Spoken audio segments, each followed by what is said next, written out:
Hello guys, welcome back to my channel Unacademy techno. मेरो नाम हो सुबिन र आज म हजुरहरूलाई वर्डलिङको इन्टरनेटलाई कसरी फास्ट गर्ने त्यसको बारेमा हजुरहरूलाई जानकारी दिनेछु। सो यदि हजुरहरू पनि वर्डलिङको स्लो इन्टरनेटदेखि दिक्क मानिराख्नु भएको छ भने प्लिज यो भिडियो हेरिदिनु होला। हजुरहरूको लागि यो भिडियो एकदमै युजफुल हुनेछ। म हजुरहरूको लागि यो वर्डलिङको इन्टरनेट कसरी फास्ट गर्ने त्यसको टिप्स ट्रिक्सहरू हजुरहरूलाई सिकाउनेछु।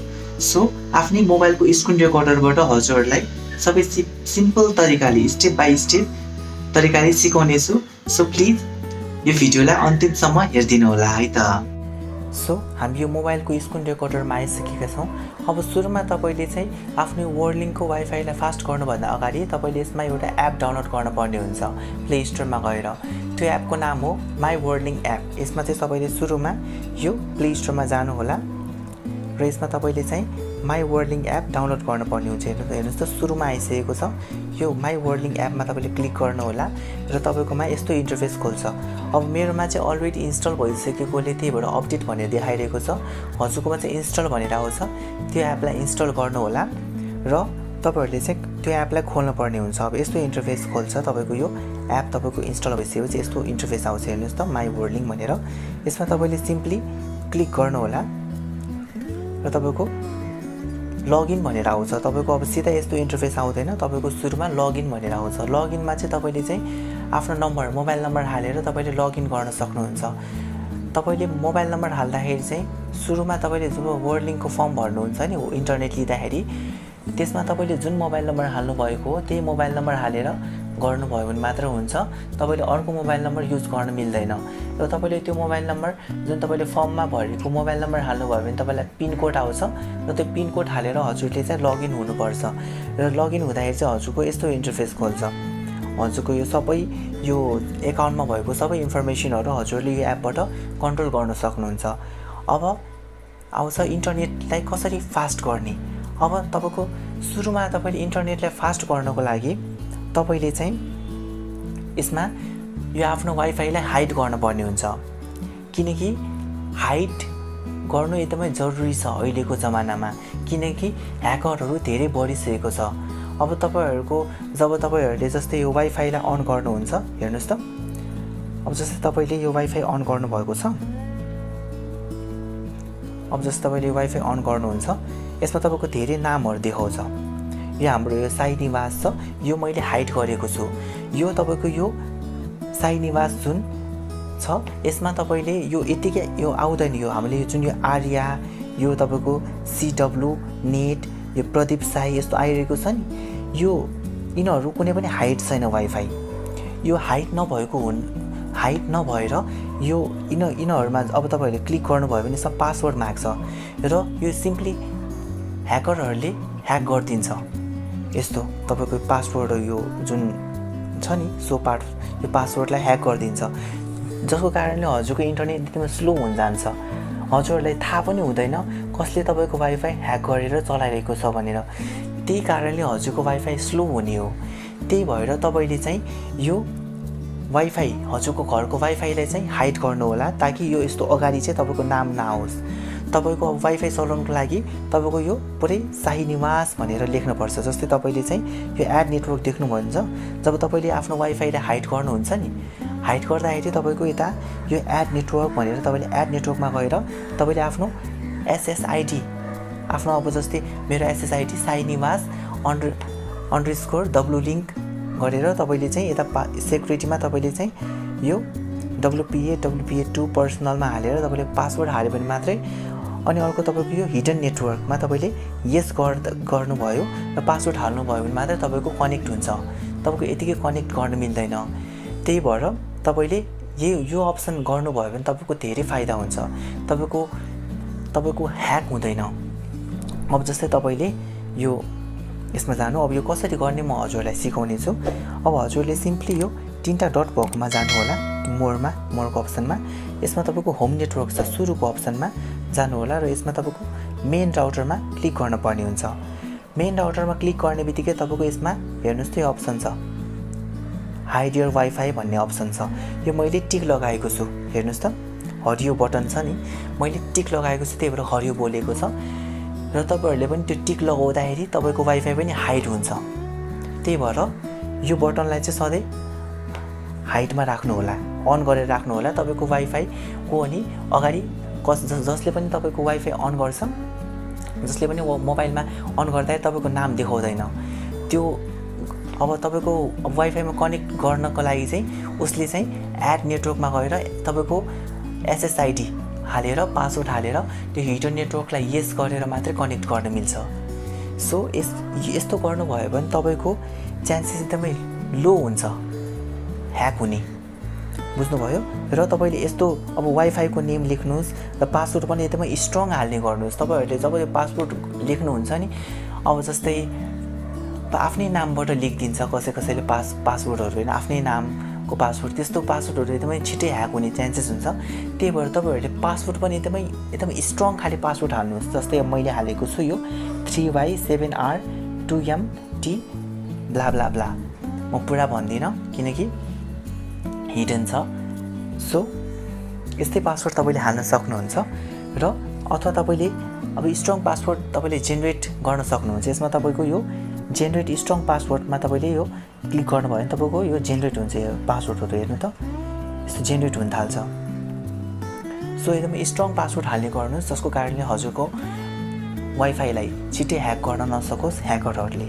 र तपाईको यो अर्को यो मोड छ, हेर्नुस् त दुईटा मोड छ। यो WPA1 र WPA2 र WPE छ। धेरै जस्तो कस्टमरहरुले WEP मा हाल्दिनुहुन्छ। WEP भनेको यो ओपन नेटवर्क जस्तै हो। यसमा तपाईको धेरै जस्तो एपहरुले ह्याक गर्दिन्छ तपाईको यो WP मा हाल्नु भयो भने। त्यही भएर तपाईले चाहिँ सधैँ यो WPA1 और WPA2 मा राखेर तपाईले डन गर्नु होला, बुझ्नुभयो।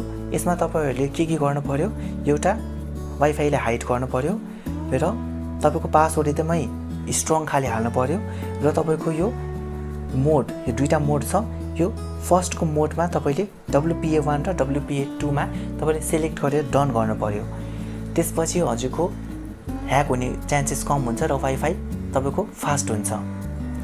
र अर्को कुरा छ यो तपाईको कनेक्टेड डिभाइस र डिभाइस फिल्टरिङ। सुरुमा म कनेक्टेड डिभाइसमा जान्छु।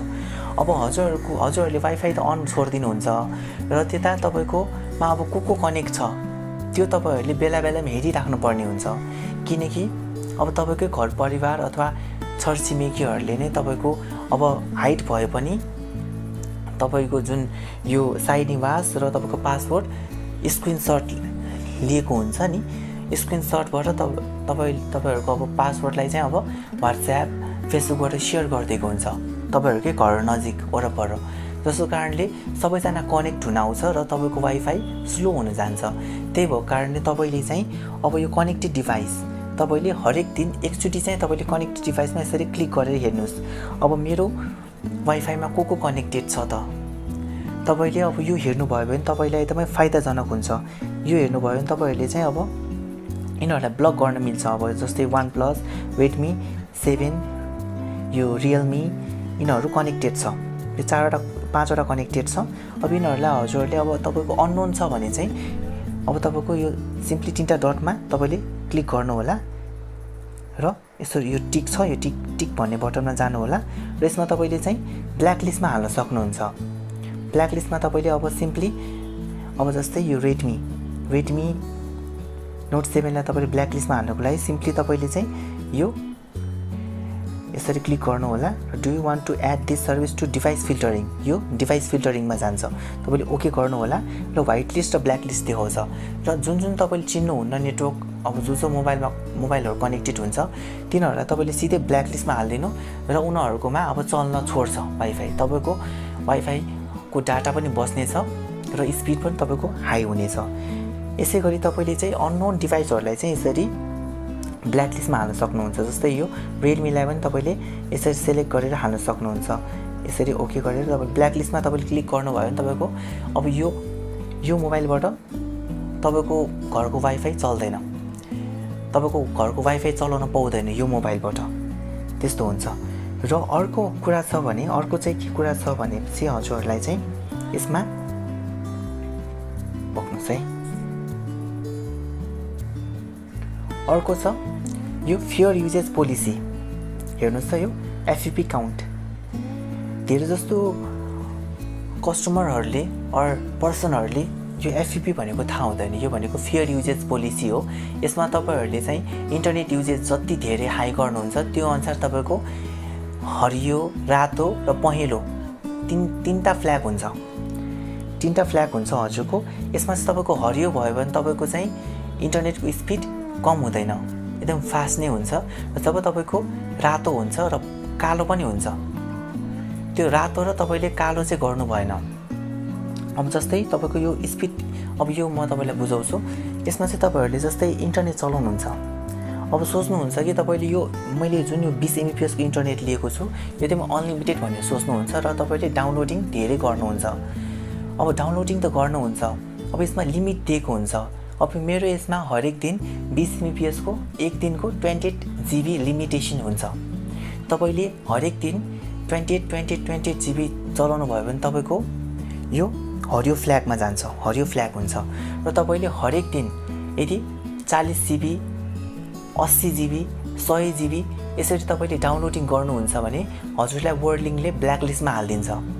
र ब्ल्याकलिस्टमा हालिदियो भने तपाईँको इन्टरनेटको स्पिड एकदमै स्लो हुन्छ।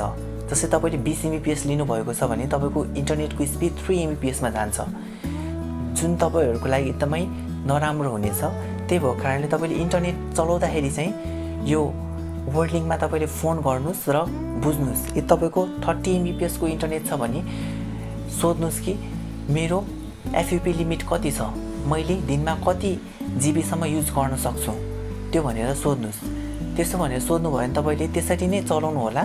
तपाईँको इन्टरनेटको स्पिड एकदमै स्मुथ हुनेछ र राम्रो पनि चल्नेछ। र तपाईँले राउटरलाई पनि हरेक दिन 10 मिनट अफ गरेर राख्नुपर्ने हुन्छ, किनकि तपाईँले अब 24 घन्टा 24 आवर्स चाहिँ तपाईँले चाहिँ राउटरलाई अन गरेर राख्नुभयो र राउटरलाई अलिकति पनि अफ गरेर राख्नु भएन, चलाएको चले गर्नुभयो भने तपाईँको इन्टरनेटको स्पिड कम हुन्छ। किनकि राउटर तपाईँको नन स्टप अन भयो भने राउटर तातिन्छ, जसको कारणले राउटरले राम्रोसँग सिग्नल फ्याँक्न सक्दैन। त्यही भएको कारणले तपाईँले चाहिँ राउटरलाई हरेक दिन 10 मिनट तपाईँले चाहिँ रेस्टमा राख्नुपर्ने हुन्छ। अफ गरेर राख्नुहोस् र पछि 10 मिनटपछि अन गर्नुहोस् र रिफ्रेस हुन्छ तपाईँको राउटर र तपाईँको इन्टरनेटको स्पिड एकदमै राम्रो हुन्छ। यसमा तपाईँहरूले यो जुन वाइफाईको पासवर्ड हुन्छ, यो वाइफाईको पासवर्ड र तपाईँले चाहिँ यो SSID जुन नाम हुन्छ, जस्तै यो 3टा डटमा गएर तपाईँले यो मेन राउटरमा जानु, यो SSID र तपाईँले पासवर्ड चाहिँ तपाईँले हरेक महिना चेन्ज गर्नुहोस्। जसको कारणले हजुरको वाइफाईको पासवर्ड लिक भए पनि तपाईँले चाहिँ अब चेन्ज गर्दाखेरि चाहिँ हजुरको वाइफाई फास्ट हुन्छ। अब अरूहरूले चाहिँ चलाउन पाउँदैन, जसको कारणले हजुरको वाइफाई चाहिँ फास्ट हुने गर्दछ। त्यही भएर वाइफाईको पासवर्ड चाहिँ हरेक महिना एकचोटि चेन्ज गर्ने बानी बसाल्नुपर्छ। हरेक महिना तपाईँको 6 महिना 8 महिना 1 वर्ष 2 वर्ष भइसकेको छ, वाइफाईको पासवर्ड जस्ताको त्यस्तै भयो भने तपाईँको वाइफाईको पासवर्ड धेरै जसोलाई थाहा भइसकेको हुन्छ र सेयरिङ इज केयरिङ भन्दै व्हाट्सएप फेसबुकमा तपाईँको चाहिँ वाइफाईको पासवर्ड सेयर हुँदै जान्छ र हजुरको घरको यो वरपर छिमेकीहरूले पनि तपाईँको वाइफाई चलाउन थाल्छ र जसको कारणले हजुरको वाइफाई धेरै स्लो हुन जान्छ। त्यही भएको कारणले वाइफाईको पासवर्ड चाहिँ हरेक महिना एकचोटि चेन्ज गर्ने कम्पलसरी नै छ। सो भिडियो हेर्नुभयो हजुर। सो हजुरहरूले पनि यही तरिका अपनाएर हजुरको घरको वाइफाई वर्ल्डलिङ्कको वाइफाईलाई फास्ट गर्न सक्नुहुन्छ। एकदमै सिम्पल तरिका छ, मैले हजुरहरूलाई एकदमै सिम्पल वेबाट सिकाएको छु हरेक कुरा हरेक स्टेपहरू। सो हजुरहरूले प्लिज एप्लाई गर्नुहोला र हजुरहरूको घरमा पनि वाइफाई फास्ट चल्नेछ, त्यो 100% ग्यारेन्टी हुनेछ। हजुरहरूकोमा चाहिँ अब स्लो इन्टरनेट चाहिँ हुने छैन। अब स्लो इन्टरनेट कसलाई मनपर्छ र जुन बेला पनि स्लो भइराख्ने। अब तपाईँहरूले वाइफाई अब तपाईँ युट्युब चलाउनुहुन्छ, युट्युबमा नि घुमेको त्यो बफरिङ भइराख्ने, गेमिङ खेल्नुहुन्छ हाई पिन जाने, त्यो कसैलाई पनि मन पर्दैन। त्यही भएर तपाईँहरूले यो फास्ट इन्टरनेट चाहनुहुन्छ भने प्लिज यो सेटिङ एप्लाई गर्नुहोला। मेरो पनि पहिला त्यस्तै हालत थियो, इन्टरनेट एकदमै स्लो थियो र मैले यो सेटिङलाई अपनाएर आज मेरो घरमा पनि इन्टरनेट एकदम फास्ट चल्छ। गेमिङ एक्सपिरियन्स, युट्युब एक्सपिरियन्स र जुनसुकै पनि तपाईँले ब्राउज गर्दाखेरि एकदमै फास्ट हुन्छ। फेसबुक, इन्स्टाग्राम, ट्विटरहरू सबै राम्रोसँग चल्नेछ। सो आई होप हजुरहरूलाई मेरो यो भिडियो राम्रो लाग्यो। यदि यो भिडियो राम्रो लागे प्लिज यो भिडियोलाई लाइक, सेयर र मेरो च्यानललाई पनि सब्स्क्राइब गरिदिनु होला। Thank you so much for watching guys.